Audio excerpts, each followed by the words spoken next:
Hello everybody and welcome. Today we will be solving problems on motion in one dimension. Okay, so let's start. An object falls freely from rest near the surface of Earth. It has fallen for a time equal to t, but has not yet hit the ground. If air resistance is negligible, the speed of the object is most nearly, okay, so let's look at the input. An object falls freely from rest, so Vy initial in this case is also equal to 0.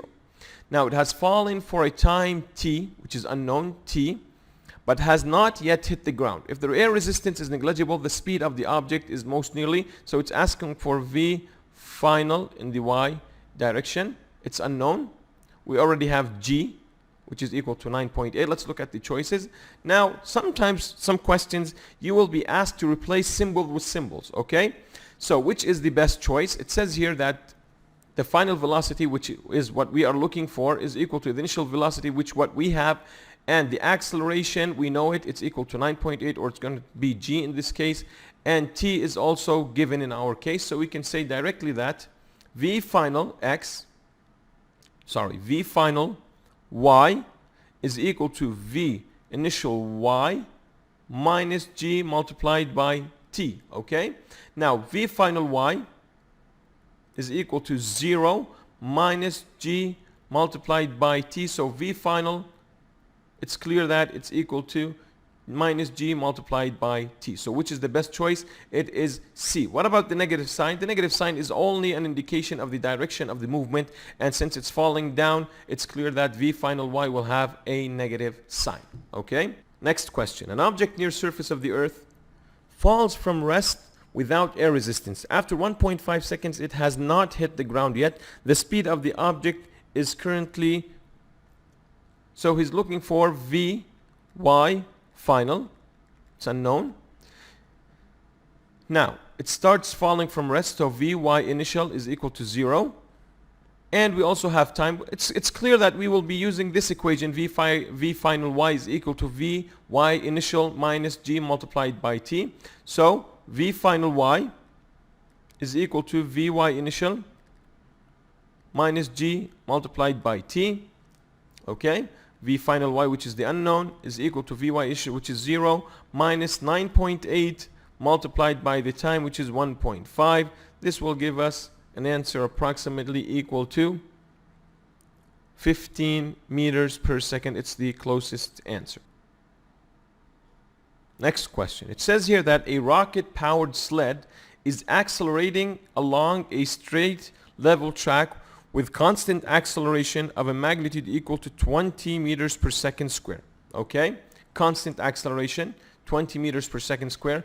By how much will the speed of the sledge change in 3 seconds? Now he's asking about the change in velocity. How much will it increase? Okay? So we know that v final x is equal to v initial x plus acceleration multiplied by time. But we don't have neither v final x nor v initial x, but it's asking for the change in speed. So if we want to rephrase this equation, it's going to be v final x minus v initial x is equal to a multiplied by t. And we said that when we subtract the final value from the initial value, it's going to be the change in velocity.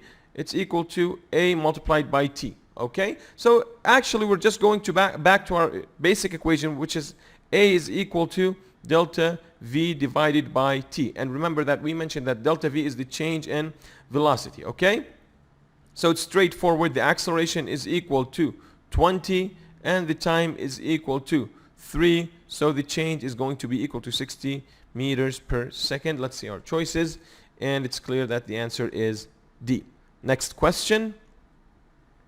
Questions 10 and 11 are related. In an experiment to determine the acceleration of the ball falling through the air, a student uses a stopwatch to measure the time it takes the ball to fall from rest through a distance of 44 meters.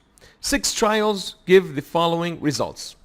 Each trial gave a certain value. Trial number 1, it took 4.2 seconds. Trial number 2, 4 seconds. 3, 4 seconds. 4, 4.3 seconds.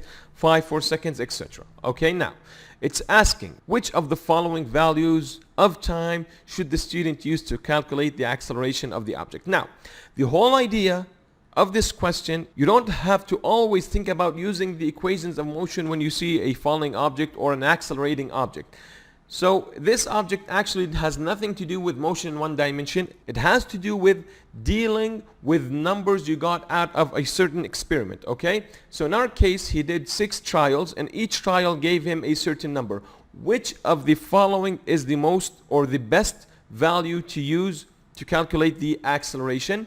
Well, in this case, normally when you have many trials, the best thing is to take the average of these trials. So the answer in this case is going to be adding all these values, which is the 4.1 plus the 4 plus the 4 plus the 4.3, etc., and dividing them by 6. Doing that will give us the answer equal to 4.1 seconds, okay? The idea of this question is that although it's mentioning acceleration and free falling objects and etc., but the whole idea of the question was just asking you to find the average of certain experimental values, okay? Next question. The student uses the equation t equal to the square root of 2d divided by g to calculate the theoretical time of fall and compares it to the experimental results. Which of the following is the most reasonable explanation of the discrepancy between these values? Well, what does he mean? He's asking, why is there a difference between the calculated time using numbers and the time taken by the stopwatch? He's asking, why is there a difference? Let's see the choices. First of all, the ball had a horizontal component to its velocity, and thus it took a longer time to fall. Well, actually, if an object had a component or a horizontal component to the velocity, it will not affect the time needed for the ball to fall down, and we will be talking about this in more detail when we talk about projectiles. So the first answer is wrong. Anyways, it didn't mention the object having any horizontal component. The air resistance on the ball slowed it down. Okay, that could be a choice. The distance was less than 44 meters. It wasn't mentioned that the distance that was measured was not accurate. And finally, the stopwatch was only accurate to 0.1 seconds, and it was not mentioned in the question. So the best answer here is B, because there is air resistance, and air resistance will change or increase the time needed for an object to reach the ground.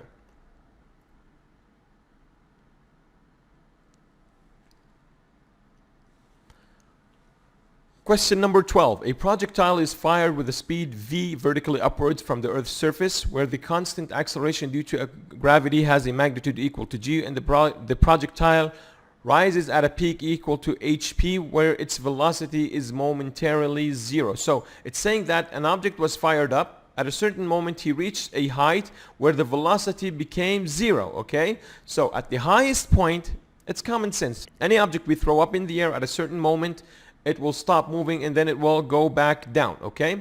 Now, it's asking to find what is the highest point the object will reach, okay? Which equation shall we use, okay? V final y squared is equal to V initial y squared minus 2g delta y. So he's asking to find delta y in symbols. So V final y squared, we already mentioned that it's going to be equal to 0, because at the highest point V final y is going to be equal to 0. It's equal to V initial y squared.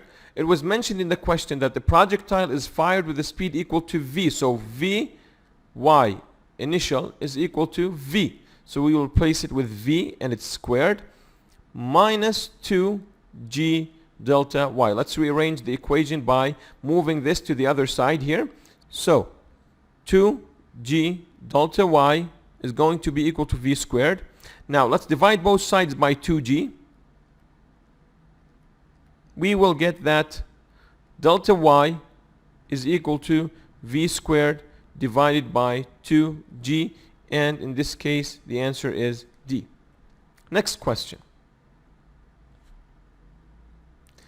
An object x of mass m and another object y of mass 2m are dropped from the same height at the same time. Which of the following quantities must have the same value for both objects x and y? So let's try to graph them. We have x and we have y, okay? This is x and this is y.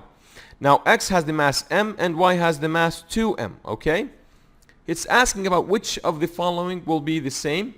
The momentum. Okay, now we did not mention what the momentum is yet, but quickly we can say that the momentum is equal to the mass multiplied by the velocity. But since we know that the mass is not the same for these two objects, it's clear that the momentum will not be the same.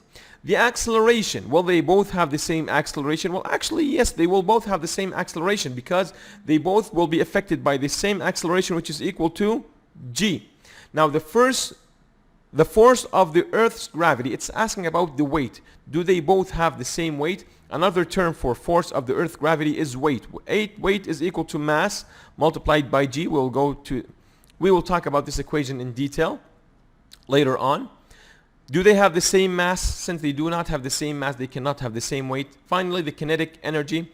The kinetic energy is also something called half